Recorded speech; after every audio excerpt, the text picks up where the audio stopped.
These are nice. Sneaker preferences definitely go through trend cycles, and right now it's pretty fair to say that the slimmer models are what's popular. And for their latest collab, Nike went way back into the archives all the way to the 70s to bring us this pair, and I think they chose the perfect time to bring these out. In this video, I'll be reviewing the Bode and Nike collab on the Astrograbber.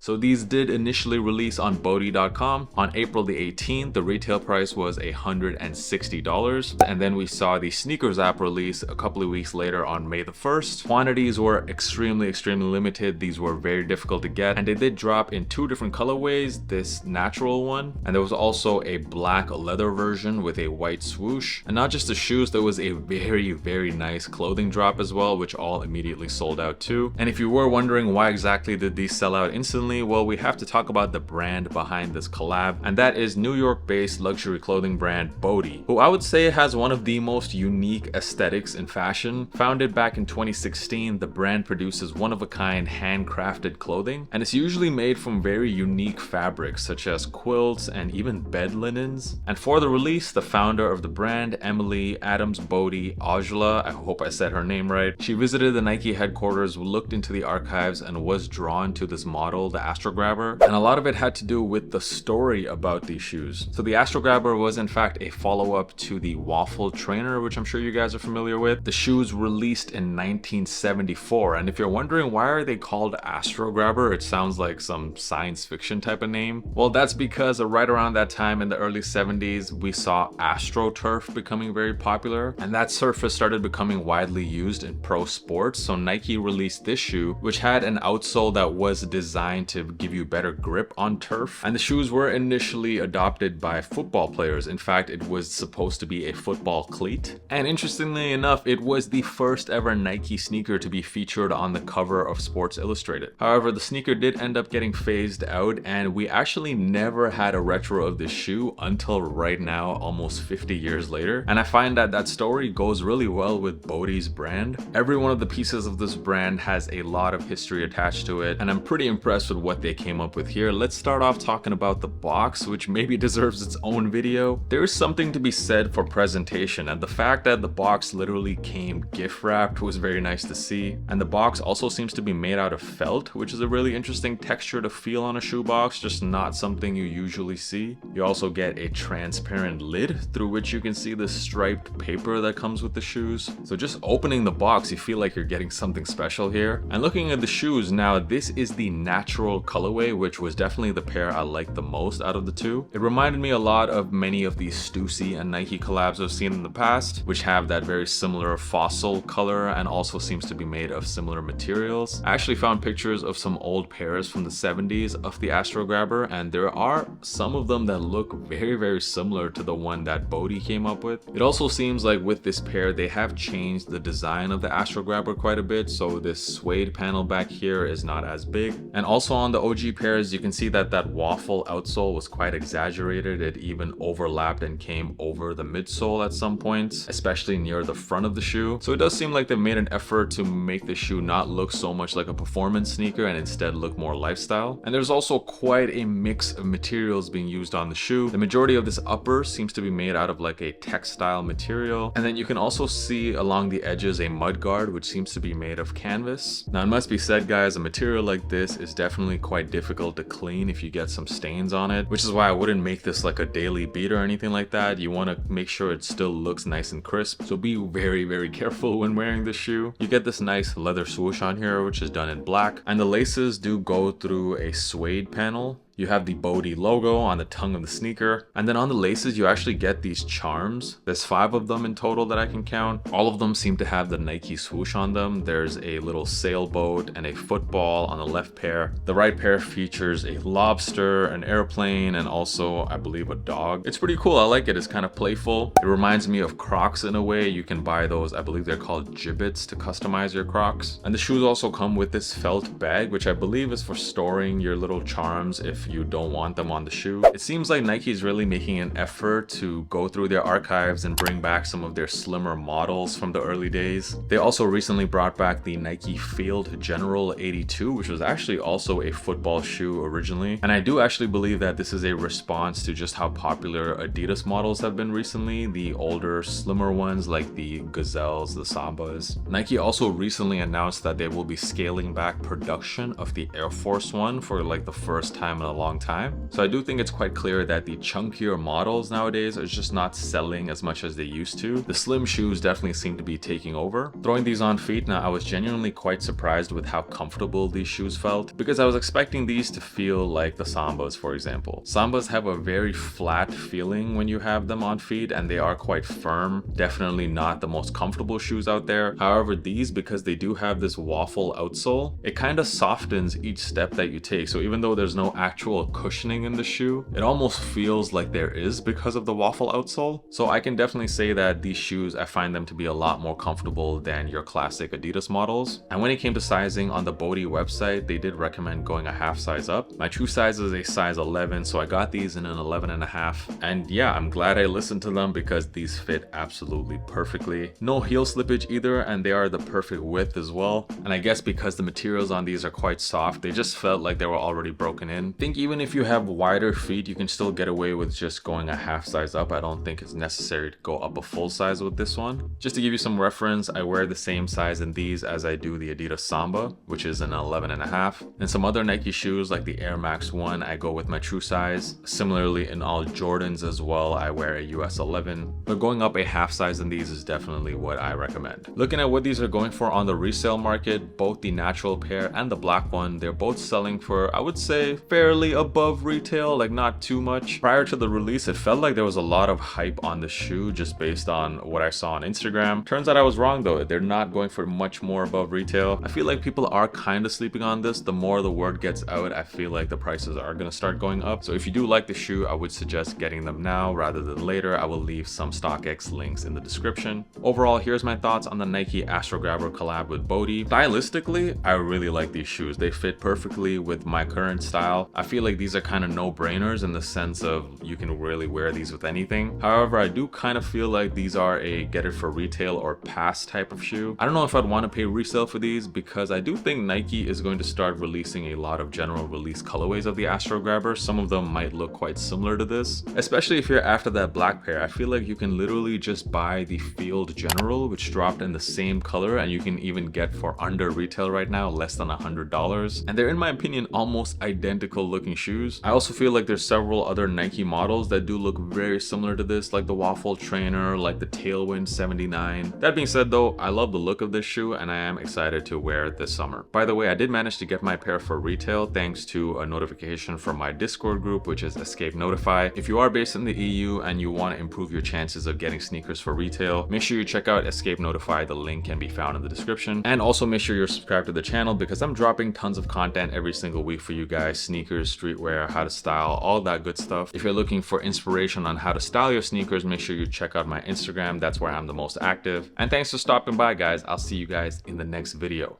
Peace.